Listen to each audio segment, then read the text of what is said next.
अस्सलाम वालेकुम नाज़रीन, मैं हूं अरसलान खोखर। आप देख रहे हैं प्रोग्राम प्ले फील्ड। और क्रिकेट की दुनिया में जो कुछ हो रहा है उस पर तो हम बात करते रहते हैं, लेकिन खेलों की दुनिया जिसमें स्पेशली पाकिस्तान में जो कुछ हो रहा है उस पर बात करने की बहुत ज़्यादा ज़रूरत है। ख़ास तौर पे हमने अभी हॉकी के लिए एक शो किया था। अब आज हमारा ख्याल था कि हॉकी के साथ साथ ऐसा गेम जो बहुत ज़्यादा पॉपुलर है अवामुन नास में, सबसे ज़्यादा मेरा ख्याल है खेला जाने वाला अगर कोई गेम होगा क्रिकेट के बाद तो वो फुटबॉल होगा, उस पर क्यों ना बात की जाए। फुटबॉल के लिए पाकिस्तान में क्या कुछ हो रहा है, क्या क्या मसाइल हैं फुटबॉल के लिए, क्यों पाकिस्तान की टीम इंटरनेशनल मुकाबलों में फ़ुटबॉल खेलती दिखाई नहीं देती। पाकिस्तान में फ़ुटबॉल का एक्सट्रीम टैलेंट मौजूद है, चाहे मैं लियारी की बात करूं, लाहौर की बात करूं, फैसलाबाद की करूं, इस्लामाबाद रावलपिंडी की बात करूं, पाकिस्तान में बेहतरीन टैलेंट मौजूद है। बलूचिस्तान से ताल्लुक़ रखने वाली एक शानदार फुटबॉलर जिनका अपने इंतकाल हो गया, वो बलूचिस्तान से खेलती नहीं, बलूचिस्तान यूनाइटेड से भी वो खेलती नहीं, वो अब नहीं है। लेकिन इसका मतलब ये है कि पाकिस्तान में एक्सट्रीम टैलेंट मौजूद है फ़ुटबॉल का। फ़ुटबॉल के खेल के लिए पिछली कई दहाइयों से खिलाड़ियों के लिए क्या किया गया, पाकिस्तान फ़ुटबॉल फेडरेशन का किरदार क्या रहा।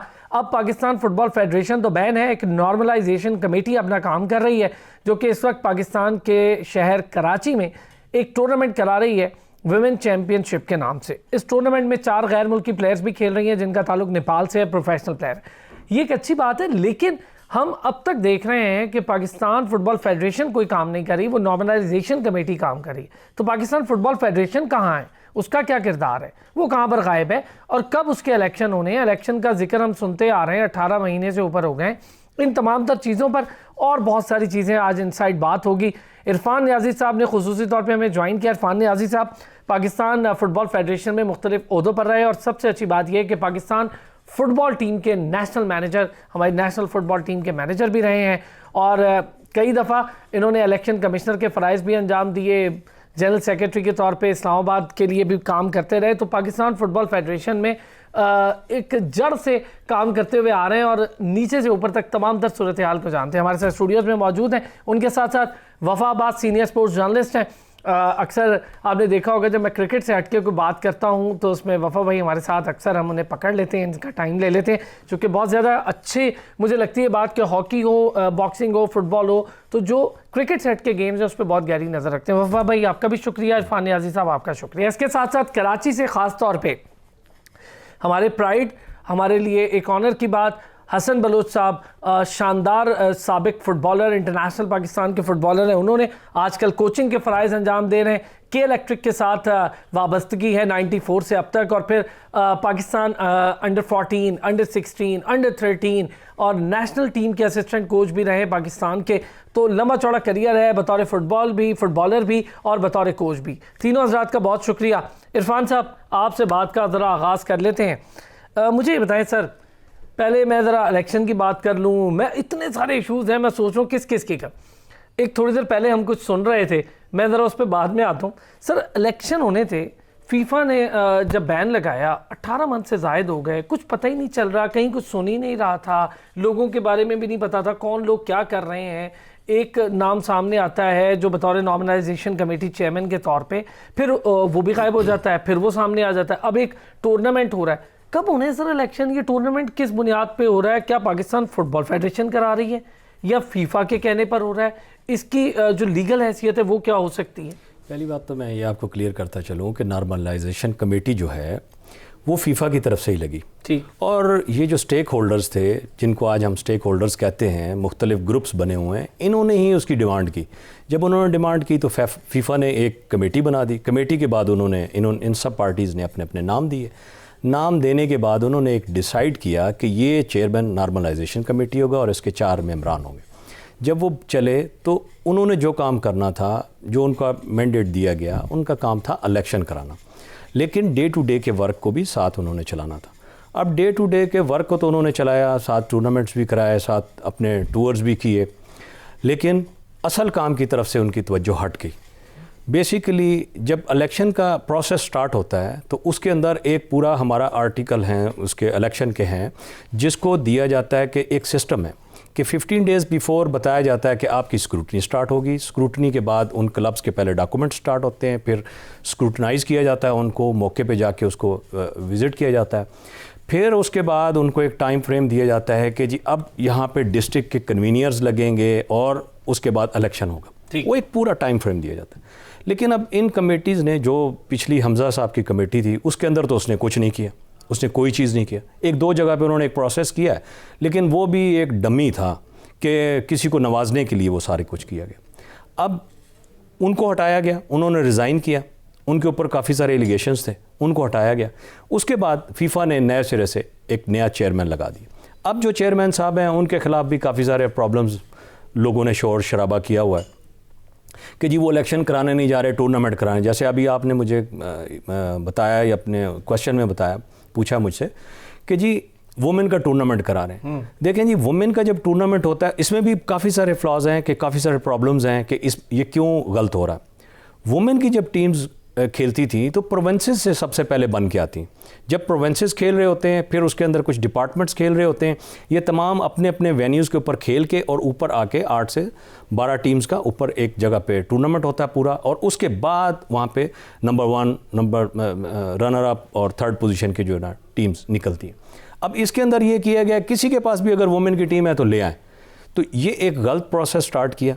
अब उन्होंने गेम तो स्टार्ट कर दी। अब यही जो है, कितने बजट के साथ हम पाकिस्तान फुटबॉल पर मखदूम साहब के दौर के अंदर हम ये सारा काम जो है, फैसल सालिया साहब के साथ, उस दौर के अंदर हम तकरीबन ये 30 लाख से 50 लाख के दरमियान ये सारा एक टूर्नामेंट कराते थे, जो नेशनल वुमेन चैंपियनशिप होती थी और जिना स्टेडियम के अंदर होता था। अब ये जिस प्रोसेस इस वक्त जो इसके ऊपर फंड लगा है वो 3 करोड़ रुपए के करीब लगे। तो मैं समझता हूँ इसके ऊपर भी काफ़ी सारी एक बहस है पूरी। लेकिन चेयरमैन नॉर्मलाइजेशन कमेटी से अभी भी सारे फुटबॉलर्स की, तमाम स्टेक होल्डर्स की एक ही डिमांड है कि जी आप इलेक्शन कराएं। इसके अलावा कोई नहीं मान। अब अगर वो इस प्रोसेस के ऊपर चले हुए हैं तो फिर कुछ पार्टियां बीच में शायद पैसा बनाने। चले इस पे और बहुत सारी चीज़ें इस पे बात करते हैं। हसन भाई हमारे साथ मौजूद हैं। हसन भाई बहुत शुक्रिया, आज आपने हमें वक्त दे दिया। सर, खुद फुटबॉल खेली आपने, कोचिंग के फ़राइज़ अंजाम दिए, अंडर 13, अंडर 14, अंडर 16 के साथ बड़ा लंबा चौड़ा काम किया। पहले ये बताएं, जो हालात इस वक्त फ़ुटबॉल के हैं पाकिस्तान के, ये देख के कितना दुख होता है। क्या इसकी बेहतरी के लिए कुछ बहुत पहले नहीं कर लेना चाहिए था? फिर पाकिस्तान फुटबॉल फेडरेशन का जो किरदार ये नॉर्मलाइजेशन कमेटी से पहले था, उस पर भी थोड़ी सी बात कर लें। बहुत बहुत शुक्रिया। पाकिस्तान फुटबॉल फेडरेशन का जो मैं आपको बताऊं, नॉर्मलाइजेशन कमेटी से पहले जो हमारी फुटबॉल चल रही थी, बिल्कुल चल रही थी, बिल्कुल सिस्टम से चल रही थी। Under 14, under 16, under 19, under 18 senior team तक टीमें बनती थी। कोर्सेज होते थे कोचेस के लिए, एडमिनिस्ट्रेशन के लिए, अपने रेफरीज के लिए, सबके लिए कोर्सेज होते थे। बिल्कुल एक सिस्टम से चल रहा था। लेकिन उसके बाद 14-15 के बाद जो है ना, फुटबॉल बिल्कुल तबाही के दाने पे आ गया है। पाकिस्तान का फुटबॉलर दिन ब दिन फुटबॉलर जो है ना, फुटबॉल से दूर होता रहा है। जितने भी डिपार्टमेंट है हमारे, तकरीबन वो सब बंद हो गए हैं। क्यों? कोई प्रोग्राम नहीं है, ना कोई हमारे पास फेडरेशन है। नॉर्मलाइजेशन कमेटी आती है, उसको पता ही नहीं होता है। वो बाहर से आते हैं, जैसा अभी आए हुए अरुण साहब है, उसको हमारे फुटबॉल के कल्चर का, हमारे फुटबॉल के सिस्टम का, हमारे कोचेस का, हमारे रेफरी का, हमारे जो एडमिनिस्ट्रेशन में काम करते हैं उनका पता ही नहीं होता है। तो फुटबॉल कैसे चलेगा? अभी जैसा मैं सुन रहा था कि कराची में वुमेन चैंपियनशिप हो रही है और डायरेक्टर हमारे हैं, कोई बाहर के हैं, फॉर्मर डायरेक्टर रखा हुआ है, उसको भी हमारे कल्चर का मालूम नहीं है। अब लड़कियों का टूर्नामेंट जो है सुबह 10 बजे इस गर्मी में हो रही है। आप यकीन करें, आए दिन लड़कियां इंजर होती हैं और बेहोश होती हैं। फिर दूसरा मैच 1 बजे होती है। इतनी गर्मी में ये बच्चियां, और इसका डिविजन मैच का है तकरीबन 45 मिनट का है। इस मौसम में तो लड़के भी नहीं खेल सकते 45 मिनट का आप, लेकिन ये इन्होंने लड़कियों का मैच 45 मिनट का एक हाफ रखा हुआ है और ये बच्चियां 35-35 गोल हो रहा है। ये हमारा तो स्टैंडर्ड नहीं है। ये फुटबॉल के लिए अच्छा नहीं है।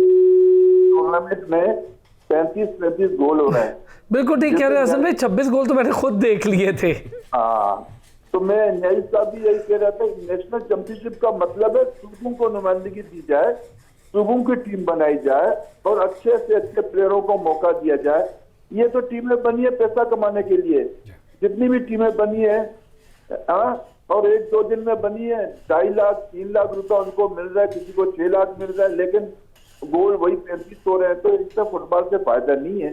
फुटबॉल होने चाहिए, क्वालिटी वाली होनी चाहिए, सूबों को नुमाइंदगी दो, सूबों की टीमें हो, कश्मीर की टीम हो, गिलगित बल्तिस्तान की टीम हो, और हमारे जो डिपार्टमेंट है जिनका वोट राइट है उनको खिलाओ, एक चैंपियनशिप बनाओ, इनका क्लबों का बिल्कुल ठीक। टूर्नामेंट करता तो बेहतर होता।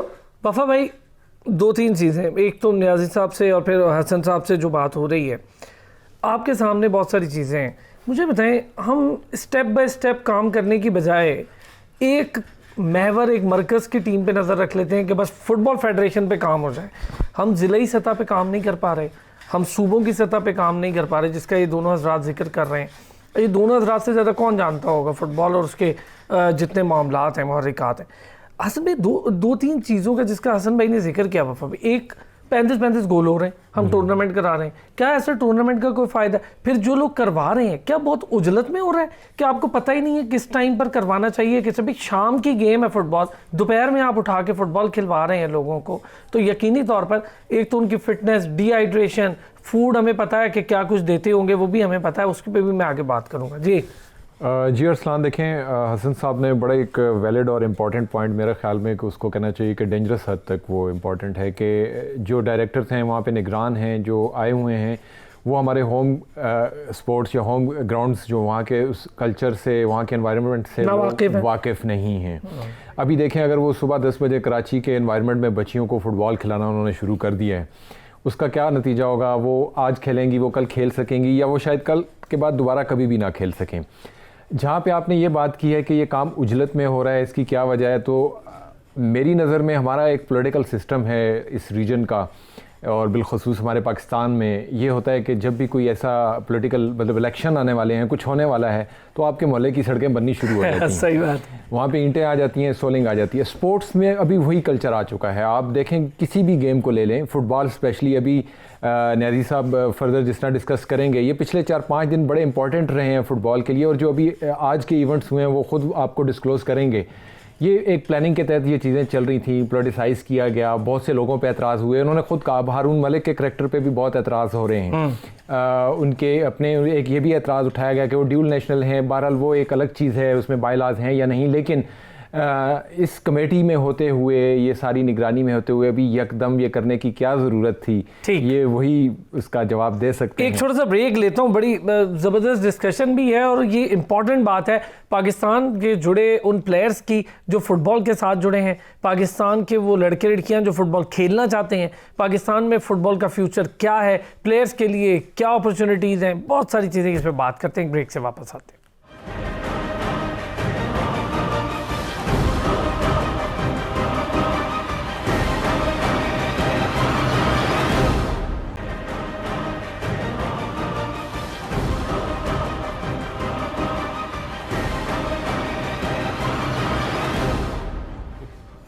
Welcome back. ब्रेक पर जाने से पहले बड़ी गर्मा गर्म बात हो रही थी और फुटबॉल के असली मुसीबतों को जानने की कोशिश कर रहे थे। हसन बलोच साहब हमारे साथ मौजूद, इरफान नियाजी साहब और वफ़ा अब्बास साहब हमारे साथ मौजूद हैं। इरफान नियाजी साहब, वफ़ा भाई ने जो बात कही, मैं चाहूँगा इसको थोड़ा सा आप आगे बढ़ाएं। वो जो मुश्किलात जो पिछले दिनों प्रेस कॉन्फ्रेंस सुन रहे थे, अब ये होने इलेक्शन नहीं होने, ज़रा क्लियर से हमें भी बता दें, सुनने वालों को भी, होगा क्या इस वक्त? तो जो आपकी इत्तला के लिए अर्ज़ है कि पाकिस्तान फुटबॉल फेडरेशन के ऊपर तकरीबन 1 घंटा पहले कब्ज़ा हो चुका है जी। जो कल, ये मेरे पास कंफर्म है, breaking news, yes, breaking news.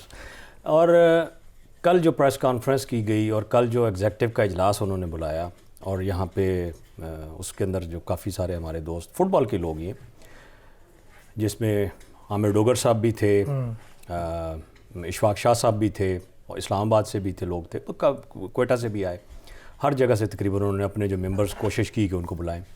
तो उन्होंने एक फ़ैसला किया था कि जी या इलेक्शन कराएं या फिर हमें सुप्रीम कोर्ट की, हम बॉडी हैं, हमें सुप्रीम कोर्ट के इलेक्शन से हम लोग आए हुए हैं, तो हमने ही इसको रूल करना है और 2022 तक जाना है। तो वो अभी सिर्फ जो चीज़ कह रहे थे, आज उन्होंने उसको इम्प्लीमेंट कर दिया, जबकि सब फुटबॉलर्स इस चीज़ को कंडेम करेंगे कि जनाब इलेक्शन होना था। देखें, इन्होंने ही बुलाया चेयरमैन नॉर्मलाइजेशन कमेटी को, फीफा को लेटर लिख के, जिसमें हमारे सरदार नवीद साहब भी फ्रंट लाइन पे थे, डोगर साहब भी थे, सारे और दोस्त भी हमारे जिनका भी मैं नाम लूँ इस वक्त, जो इस वक्त कब्ज़ा ग्रुप में जाके बैठ गए। हाफिज़, अल्लाह ताला उनको जन्नत फ़िरदौस में जगह अता फरमाए, हाफिज़ सुलेमान भट्ट साहब जी, उन्होंने पहले कब्ज़ा कराया, उसके बाद अब इन्होंने कर लिया। तो मेरा ख्याल है कि अब तो फीफा, हमारे पास कोई और चीज़ चांस रहा नहीं। मेरा ख्याल है कि फीफा हमें सस्पेंड कर दे, दोबारा सस्पेंशन की तरफ हम चले जाएंगे। ये भी एक आपके लिए इत्ला है, क्योंकि यही काम अब रह गया है, इसके अलावा और कोई सलूशन नहीं। हसन भाई, मैं चाहूँगा ज़रा इस पर आप भी कमेंट कर दें। एक नियाजी साहब ने तो बड़ी वाज़ेह बात बता दी है। मैं अभी खुद भी वो सुन रहा था जो मैसेज इनके पास आया हुआ था खैबर पख्तूनख्वा की, मेरे ख्याल ओहदेदारान कुछ बता रहे थे कि अब बस कब्ज़ा हो गया है फेडरेशन पर और 2022 तक, नियाजी साहब के मुताबिक 2022 तक यही लोग चलेंगे। जी, मैंने भी ये सुना है, लेकिन बात यह है कि कब्जा करने वाले कौन हैं भाई? स्टेक होल्डर की बात ये लोग करते हैं, कराची से भी कुछ लोग हमारे गए हुए हैं, लेकिन अभी तो ये कि डिस्ट्रिक्ट वगैरह के इलेक्शन होने चाहिए, उसके बाद हमारे कराची में, सिंध में या बलूचिस्तान वगैरह में तो इलेक्शन नहीं हुए, तो हमारे नुमाइंदे कैसे चुने गए, हमारे नुमाइंदे कैसे वहां पहुंच गए? पहले डिस्ट्रिक्ट के इलेक्शन होने चाहिए, फिर प्रोविंस के होने चाहिए, उसके बाद जो जीते उसको आप अपना। अच्छा, आप, मैं चाहूंगा हसन भाई आप अपनी बात को भी कंटिन्यू करें। एक फिरदौस आशिक अमान साहब कुछ कह रही है, जरा वो सुनवा देते हैं, उसके बाद जरा वापस आते हैं तो इस पे बात। तो हसन भाई, आप कह रहे थे कि इलेक्शन अभी हुए ही नहीं है, ना सूबाई हुए हैं, ना आपके डिविजनल होते हैं, तो आप डायरेक्टली कह दें कि जी बस ठीक है 2022 तक एक कमेटी रहेगी। मुझे बताएं हसन भाई, इससे कितनी ज़्यादा प्रॉब्लम फुटबॉलर्स को आ रही हैं, चूँकि जो फुटबॉल खेल रहा है वो भी इसका बेचारा सफ़र कर रहा है, फिर जो ऑफिशियल्स होते हैं जैसे मैच रेफरी हो गए और कोचेस हो गए, मैनेजर्स हो गए, इनके लिए क्या सूरत हाल है? कितने मुश्किल पहलू हैं ये सारे? बिल्कुल, तकलीफ तो इन्हीं को है जो हमारे मैनेजर हजरात हैं, जो फुटबॉल चलाने वाले क्लबों के अहदेदार हैं, बड़े एडमिनिस्ट्रेशन के लोग हैं, कोचेज हैं, रेफरीज हैं। ये जो है मेन चीज है, फुटबॉल के असल वारिस यही लोग हैं ना, सफर यही लोग कर रहे हैं। बाकी ये जो ऊपर लड़ाई लड़ रहे हैं उनका फुटबॉल से ताल्लुक तो नहीं है। वो लोग तो फुटबॉलरों का अभी इतने डिपार्टमेंट बंद हो गए, कभी किसी ने एक बयान तक नहीं दिया कि भाई ये डिपार्टमेंट बंद हो रहा है, खुदारा इनके लिए कुछ करो। प्लेयर बेरोजगार हो रहे हैं, रेफरी बेरोजगार हो रहे हैं, कोचेस बेरोजगार हो रहे हैं, लेकिन इनको इस चीज का बिल्कुल एहसास नहीं है। ये अपने इलेक्शनों में, अपने माफिया, अपने झगड़ों में लगे हुए हैं। खुदारा इन चीजों को दूर करके पहले इलेक्शन करें, सही मानों में जो बॉडी आएगी, जो फेडरेशन आएगी वो फुटबॉल को चलाए। ये रोज के ये अपने व्हाट्सएपों में एक दूसरे को खिलाफ बयानबाजी करना, इससे और फुटबॉल को नुकसान हो रहा है।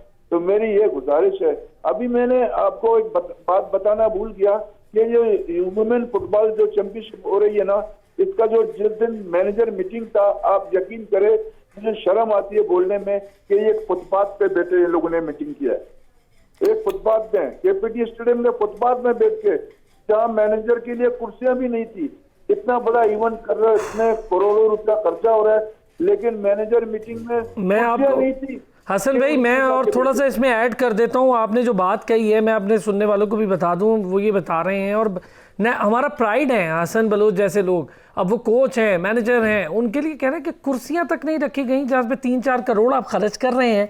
मैं एक प्लेयर से बात कर रहा था, मैं उसका नाम इसलिए नहीं लूँगा, उन पर नज़ला गिरता है, आप 2 हज़रात साल यहाँ बैठे हैं। उसने मुझे बताया कि जिस तरह से ट्रेनों में भर के इन्हें लेकर गए हैं और इकॉनमी में लेकर गए हैं प्लेयर्स को गर्मी की सूरत हाल में, और एक ही डब्बे पे, एक ही बर्थ पे 4-4, 5-5 बिठा के दूर दराज के शहरों से ले गए हैं।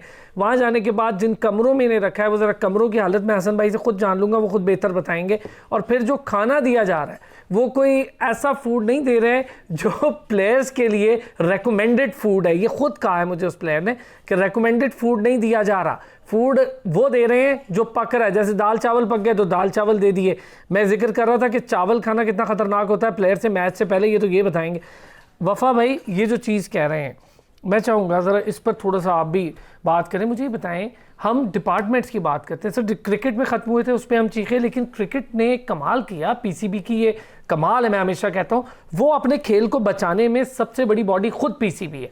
उन्होंने फिर एक इसका नया ट्रेंड दिया, लड़कों को पैसे दिए। बेशक 190+ के करीब प्लेयर्स हैं, लेकिन वो टॉप प्लेयर्स को इकट्ठा किया, उनको बेहतरीन सर्विसेज दी। हॉकी में ऐसा नहीं हो रहा, फुटबॉल में ऐसा नहीं हो रहा, डिपार्टमेंट ख़त्म हो गए, जॉब्स नहीं है, कौन खेलेगा फुटबॉल? एग्जैक्टली अरसलान भाई, this is a very sudden and sad situation जो अभी हसन भाई बता रहे हैं कि आई थिंक दुनिया में शायद ऐसा नहीं होता कि किसी स्पोर्ट्स के नेशनल प्रोफेशनल्स के साथ, प्लेयर्स के साथ, इवन टीम मेंबर्स के साथ इस तरह का सलूक किया जा रहा हो कि आपने बैठना है और आप फुटपाथ पे बैठ के अपनी मीटिंग्स कर रहे हो. This is a shame for Pakistan sports this moment. The other moment is going on in Lahore, जो लाहौर में इस वक्त हो रहा है. अभी पिछले महीने हमने आइबा से एक लेटर इशू है पाकिस्तान में बॉक्सिंग के दो, वहाँ भी सिर्फ 2 फेडरेशन का मसला बना हुआ है. जी हाँ, उन्होंने एक एडहॉक कमेटी बना दी है. और मतलब हम अपनी स्पोर्ट्स को अभी, जिस तरह न्याजी साहब कह रहे हैं, जो सिचुएशन लाहौर में हो रही है, फ़र्ज़ करें फीफा एक दफ़ा फिर पाकिस्तान में फ़ुटबॉल के अगेंस्ट कुछ डिसीजन लेती है, हम अपनी स्पोर्ट्स को कहाँ लेके जा रहे हैं दुनिया के सामने? क्या बता रहे हैं कि हमारा इंटरेस्ट स्पोर्ट्स नहीं है, हमारा इंटरेस्ट वो पावर, वो पैसा, वो ऑफिसेज, वो लग्जरीज़ हैं, उसके लिए हम ये लड़ाइयाँ लड़ रहे हैं, उसके लिए हम ये जंगें लड़ रहे हैं. ये सारी सिचुएशन जो है ये आहिस्ता आहिस्ता डिपार्टमेंट साहब कह रहे हैं, मुझे लग रहा है कि शायद फुटबॉल जिस तरह क्लब्स भी खत्म हो जाए, वो सिर्फ वो बच्चे, वो लोग खेलेंगे द चिल्ड्रन ऑफ लैंडलॉर्ड्स, जो अफोर्डेबल, जो अफोर्ड कर सकते हैं, जिनके घरों में इतने बड़े बड़े लॉन्स हैं कि वो 6-6 बच्चे मिलकर फुटबॉल खेल लिया करेंगे. जो सिचुएशन है डिपार्टमेंट्स के बाद ग्रास रूट लेवल पे, आप हमेशा बात करते हैं स्पोर्ट्स की, ग्रास रूट लेवल पे न्याजी साहब जब तक काम कर रहे थे वो बता सकते हैं. अभी की जो सिचुएशन है, इनके 2 क्लब हैं, 3 क्लब, एक नया क्लब भी बना रहे हैं. सिर्फ ये है कि बच्चों को ग्रास रूट लेवल पे हम प्रमोट करेंगे, वो आगे आएंगे, लेकिन जब वो इस शऊर तक पहुंचेंगे और ये सिचुएशन देखेंगे तो वो कहेंगे भाई हम नहीं खेलते, बहुत हो गई फुटबॉल और हमें तो हाँ, और क्रिकेट ही खेल. यही वजह है कि लोग इन गेम से हटके क्रिकेट के, हालांकि वो खेलना चाहते हैं. एक ब्रेक लेता हूँ, फिर ज़रा तीनों हज़रात से जानूंगा कि इस वक्त फुटबॉल के प्लेयर्स का फ्यूचर क्या है, और ये जो धड़ेबाजियाँ हैं, एक फेडरेशन के अंदर कई फेडरेशन बन रही हैं, हॉकी में भी और फुटबॉल में भी, इससे फ्यूचर कितना तबाह हो रहा है फुटबॉल का खुद और उस फेडरेशन का भी इस्तेहकाक मजरूर है. वापस आते हैं, इस पे बात करते हैं.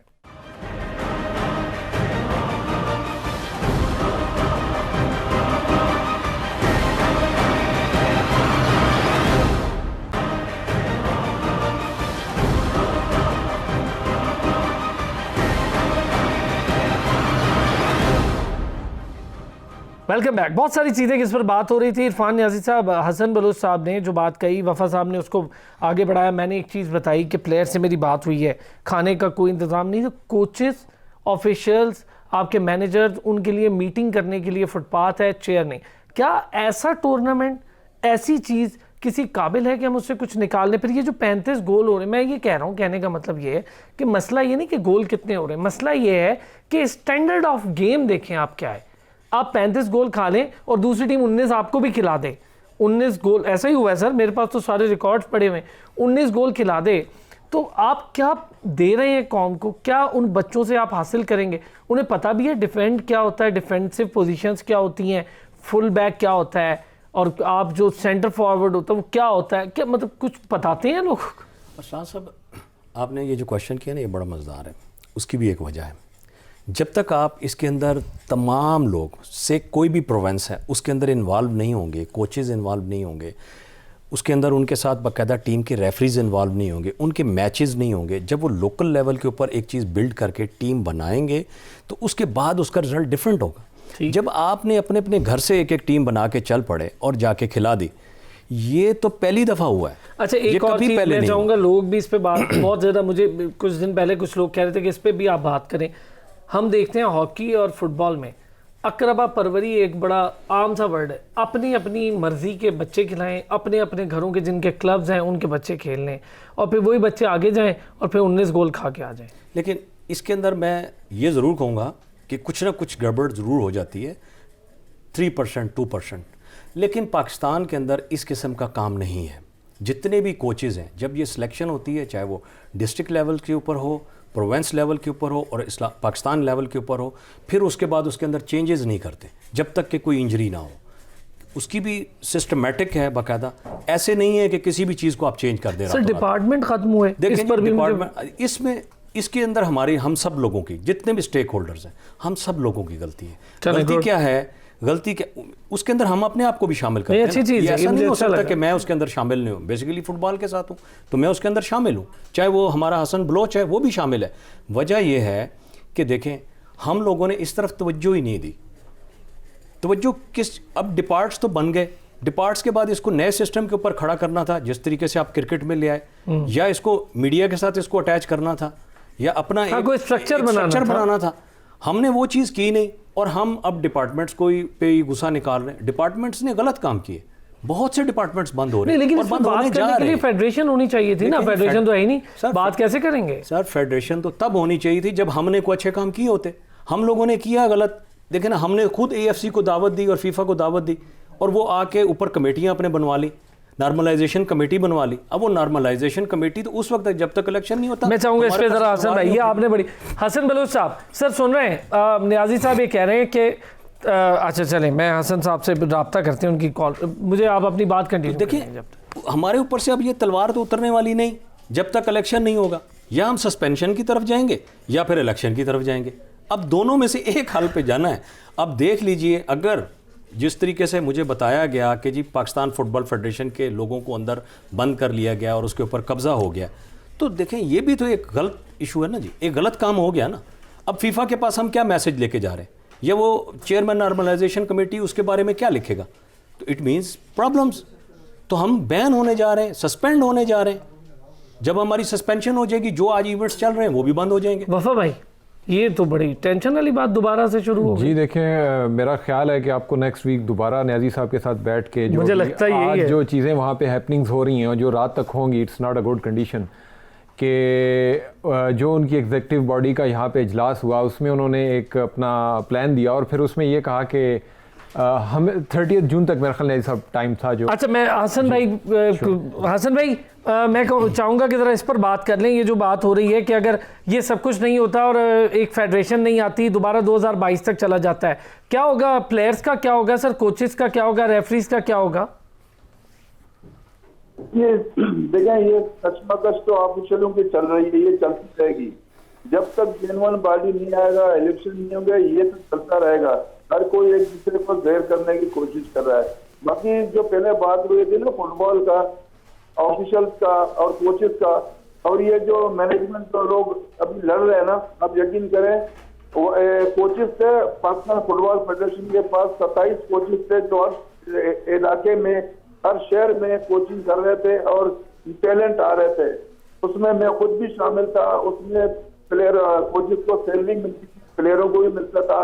लेकिन यही जो प्रोविंस के लोग हैं जो जिनके पास वोट का राइट है, उन्होंने इस प्रोग्राम को खत्म किया कि ये कोचेस जो है ना हमें नहीं पूछते और अपनी टीम बनाते हैं। हाँ, हमारे पास इलेक्शन के हमारे पास वोट है, तो वो उन्होंने फेडरेशन को मजबूर किया कि ये कोचेस को खत्म कर दे। तो 27 कोचेस थे जो पाकिस्तान में काम कर रहे थे। आप यकीन करें, उस वक्त हमारा जो नया टैलेंट था अंडर 16, अंडर 14, ये बहुत ही एशिया में टॉप क्लास की टीमों में शुमार होता था। मैं चाहूंगा हसन भाई, ये इंपॉर्टेंट बात है, चूंकि वक्त की कमी है, नियाजी साहब एक इस पर कमेंट कर दें कि ओहदेदारान ने खुद भी गलतियां की। इसके ऊपर मैं आपको बता देता हूं कि देखें, ये कोचेज AFC की तरफ से ये अप्रूव्ड थे सारे। AFC इनको फंडिंग कर रहा था, पाकिस्तान फुटबॉल फेडरेशन इनको डॉलर्स में इनको पैसे दे रही थी। इन लोगों ने अपने अपने ग्राउंड्स के ऊपर अपनी अपनी अकेडमीज बनाई हुई थी जिसको सिस्टमेटिक तरीके से ये चला रहे थे। लेकिन अब इसके अंदर कुछ लोग ऐसे भी थे, ये तो हसन साहब की बात कर रहा हूँ, इनकी तो मैं गारंटी दे सकता हूँ, लेकिन और लोगों की तो नहीं दे सकता ना। जिन लोगों ने अपने पैसे तो ले रहे थे लेकिन उसको गेम नहीं चला रहे थे, यूथ को वहाँ पे परवान नहीं चढ़ा रहे थे, बाकायदा फुटबॉल वहाँ नहीं करा रहे थे। इस वजह से फिर इलाके के मींस ये जो प्रोविंसेस हैं, डिस्ट्रिक्ट्स हैं, रीजन्स हैं, उन लोगों ने इनकी कंप्लेंट्स की। जब कंप्लेंट्स की तो इसको उन्होंने रोकना पड़ गया। फैसल सालियात साहब ने रोक लिया। लेकिन इसको एक चीज़, सारी बात को 1 मिनट के लिए मेरी बात को सुनिए। देखें जी, जिस वक्त पाकिस्तान फुटबॉल फेडरेशन, पुरानी फेडरेशन को अगर आप देख लें तो एक ट्रंक के अंदर थी, एक ट्रंक, टाइपराइटर भी उसी के अंदर था, सब पैड्स भी उसी के अंदर थे। मखदूम साहब के दौर के, मखदूम फैसल सालियात साहब के दौर के अंदर ये पूरी फेडरेशन आज फीफा हाउस में खड़ी हुई है। ये सिस्टम है। मैं चाहूँगा, ये इतनी लंबी बहस है, इस पर इतनी बात हो सकती है। वफाबाद साहब बहुत शुक्रिया, इरफान नियाजी साहब शुक्रिया, हसन बलोच साहब शुक्रिया। इस पे एक प्रोग्राम और करेंगे, बल्कि कई प्रोग्राम्स करेंगे ताकि चीज़ें और खुलकर सामने आएँ। अब तक के लिए इतना ही, अपना ख्याल रखिएगा।